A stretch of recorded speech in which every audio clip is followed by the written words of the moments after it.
So part 4, getting the best performance for a recording. It is important to make vocalists feel as comfortable as possible when they are about to record. Things to help them are a suitably balanced headphone mix for a singer to sing along to, so they don't feel quite so exposed. Adding a little reverb through the singer's headphones often helps with pitching, and again also makes them feel less exposed. They're more comfortable because it sounds better. However, it is important to not actually record with the reverb on, because putting it on will prevent you from having the freedom to adjust things at a later mixing stage. So using a pop shield. When we are close to a microphone, plosive air blasts strongly and slams into the microphone, creating a large and ugly output signal. This is especially present on B and P sounds. To deal with this, singers use pop shields, which are a circular nylon mesh screen that clip to the microphone stand and sit a couple of inches from the mic. Sound passes through the mesh and plosives are stopped dead. As the blasts of air from the mouth hit the mesh, it breaks up and becomes turbulent.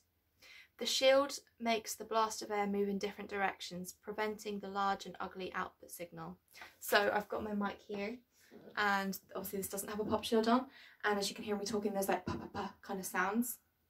So if I get my pop shield and say the whole thing again, pa pa pa, all you can hear is actually the nice sound. You can't hear all the sounds. Okay.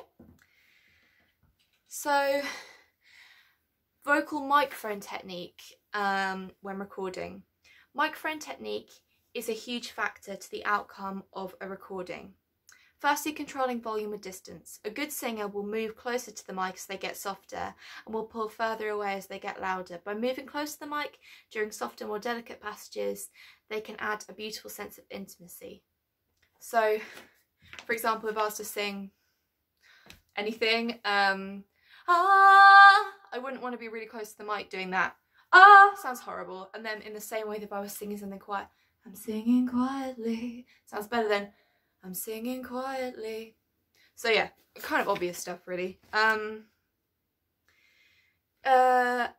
Avoiding popping and sibilants. Even though pop shields cancel out a problem when you're recording, most people do use pop shields. A good singer will not completely rely on one. This can be done by sort of adjusting the angle from the mic. So if I go pa pa pa pa pa, maybe if I didn't have a pop shield, I'd pa pa pa pa pa. I'd be slightly more on top of the mic to stop it from the P's from hitting it so hard.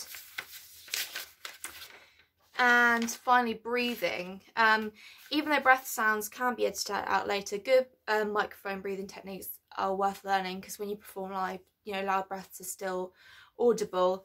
You can turn your head to the side when you breathe to avoid unnecessary breathing sounds. Like, I'm a really noisy breather when I sing, so naturally I'd be like, da, da, da, da, da. You can hear it, but I'm trying to teach myself to get into the habit of kind of da da da da da da, like turning my head to the side when I breathe. It does make a difference, I think. Thank you. That's all I've got today, so I hope I've covered everything. See you later.